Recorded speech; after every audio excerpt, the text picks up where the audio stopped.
Dans le gouffre d'Uriane à Péronne, dans le Mâconnais, dans les entrailles de la terre, regardez-moi ça, nous sommes au moins 40 mètres à peu près ici, avec ici ce qui était creusé par Robert Brunet.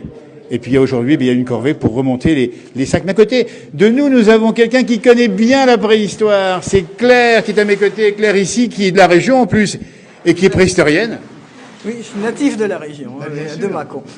Alors dites-nous, là, quand on vous avez appris qu'il y avait un site comme ça, vous vous êtes précipité pour voir ce qu'il y avait dedans? Pour participer au dégagement, oui, pour essayer de révéler cet immense réseau qui est très impressionnant, qui descend profond, qui a des morphologies d'érosion de différents types, avec des puits à cannelure au départ, et puis sans doute des érosions dues à différents phénomènes liés à l'eau, à la vapeur d'eau, aux acides carboniques, etc. C'est du calcaire, 200 millions d'années à peu près pour les roches ici. Ça, c'est du Jurassique, et puis ça a travaillé. On n'a pas trouvé d'ours dans les cavités encore. Je crois pas, non. Je sais pas quels sont tous les fossiles. Il n'y a pas énormément de vestiges. C'est surtout de l'argile, Il n'a pas encore tout trouvé, peut-être, ça se trouve. Non, c'est sans doute à l'aval à l'aplomb de la Doline, qu'on commence à rejoindre au bout de toutes ces galeries. On a peut-être c'est Robert qui a fait le parcours qui n'est pas fini là-bas. C'est fini nulle part. C'est infini, j'allais dire, c'est infini. Infini, je pense pas. Ça doit bien ressortir à un endroit. Quelque part. On dit bien que nous ne sommes pas loin d'Azay, avec ses grottes, et de Blanot également. Donc c'est le Mâconnais, c'est truffé de grottes ici, par là. Truffé de petites cavités, oui. Dès qu'on est dans du calcaire, il y a forcément des trous.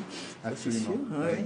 Alors on a vu ici, on va le montrer parce qu'il a fait un petit musée, notre ami Robert. Donc dans la grotte ici, on trouve quelques humérus, on voit de l'Homo sapiens, c'est ça, hein, vous confirmez, hein? Oui, ça ressemble tout à fait à l'Homo sapiens. Je suis pas anthropologue, mais ça ressemble à de l'homme. Et puis ça a été identifié par des collègues spécialistes, il n'y a pas de doute. Donc on peut estimer un morceau de mandibule. Et voilà. Ah, oui. Donc vous trouvez dans les cavités ici. Oui, qui sont soit tombés accidentellement. Voilà, alors Claire, ça veut dire soit tombés accidentellement, soit qu'ils ont pu peut-être s'y réfugier éventuellement. Oui, et du coup être enfouis. Bien sûr. On ne sait pas trop. Alors ça remonte à combien ces ossements, si on peut dater à peu près? Celui-ci remonte à autour de 4000 ans. C'est de l'âge du bronze, donc c'est la fin de la préhistoire. Bien sûr. Mais on a trouvé des outils en silex qui, à mon avis, correspondent à ce que pouvaient faire les Néandertaliens. Encore plus tôt, bien sûr. Oui. Alors là, on est à 4000 ans avec cet Homo sapiens, mais Néandertaliens, les derniers Néandertaliens, c'est 40 000 ans. 40 000 ans d'histoire nous contemplent ici. Les derniers en plus. Les premiers, bien typiques, sont autour de 200 000 ans, 150 000 ans. Alors ça, c'est passionnant. C'est passionnant parce que, pour une bonne raison, c'est que on imagine, nous, on va pas souvent sous la Terre, mais c'est là qu'on peut trouver plein de choses sur notre histoire. Ah, ça c'est sûr. Oui, c'est là que c'est le mieux conservé. Bien sûr, surtout. Bon, bien sûr, tous ces hommes anciens se sont installés pas seulement dans les grottes. D'ailleurs, les plus anciens, ils s'installaient pas profondément. Oui, exactement. Ils s'installaient juste à l'abri, à la lumière du jour. Les abris. Mais très profondément, c'est là qu'on retrouve les vestiges les plus anciens. C'est là que ça conserve le mieux. Voilà. Claire, préhistorienne, à quoi ressemblait la vie en surface ici, dans le Mâconnais, il y a 4000 ans? Plus. 4000 ans, on était dans une période dont le climat devait être approximativement le même qu'actuellement. Moins chaud que ces dernières années. Moins chaud maintenant. Et on vivait de quoi du coup? Alors, c'était des nomades? Non, c'était plus des nomades là du coup. Déjà sédentaires.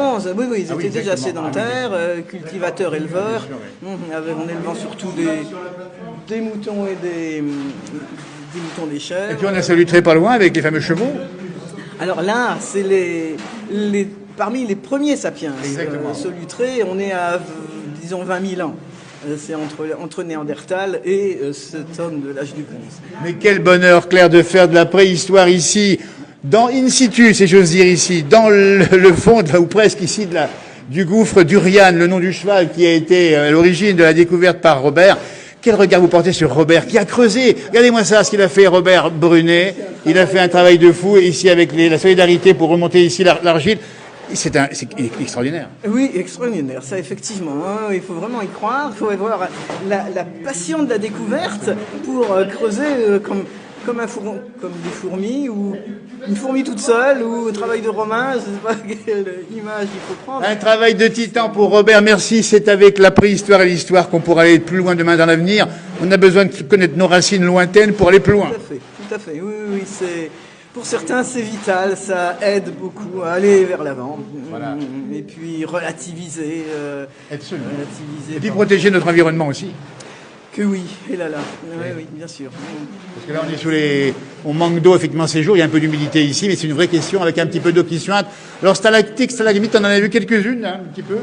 Il y a des très jolies petites fistuleuses, oui, toutes petites, qui sont actives. Ma foi, espérons qu'elles resteront actives longtemps. Puis peut-être. Parce qu'il faut du temps. 1 centimètre en combien de temps? C'est des milliers d'années. Hein. Ça dépend beaucoup de l'environnement. Ah oui, ça dépend de ce qui. Oui, du contexte calcaire, savoir quelle roche l'eau va traverser pour se charger en calcaire, parce que c'est surtout du calcaire, de la calcite. Calcite pur. Merci Claire, préhistorienne transformée en spéléo. Du coup, ça vous va bien cette tenue aussi, hein? Oui, merci. Merci beaucoup à vous et bravo pour cette leçon de préhistoire ici au cœur des entrailles du Mâconnais, qu'on connaît mieux par le blanc en surface et la bonne chair qu'on a là au-dessus aussi. Hein. C'est un pays de cocagne également. C'est vital, oui aussi. Et puis l'histoire aussi que les chapelles églises romanes également. Hein. Ah, oh là là, oui, ça c'est encore une autre histoire. Mais quel pays est riche ici. Il y a Cluny qui est magnifique. Et Cluny, regardez si on résume Cluny, Mâcon ici avec tout ce qu'on a. Un collègue qui faisait une étude sur les égouts autour de l'abbaye de Cluny. Et ben voilà. Et j'ai eu l'occasion de participer à ça, c'était une aventure. Une invitation à venir découvrir le Mâconnais, on dit bien. C'est la Saône-et-Loire, entre Mâcon et Charolles. Ici, on est plus près de Mâcon. On est sur cette espèce d'éperon calcaire qui remonte à l'ouest de la Saône. Une série de au moins 3 chaînons calcaires, qui sont structurés par des failles nord-sud qui font donc ces fameuses roches vergissantes solutrées. C'est dire aussi, Claire, parce que préhistorienne, mais la nature, la roche, elle bouge aussi à sa façon. Que oui, et parfois il y a des tremblements de terre. Alors, heureusement qu'on n'en risque rien, rassurez-nous.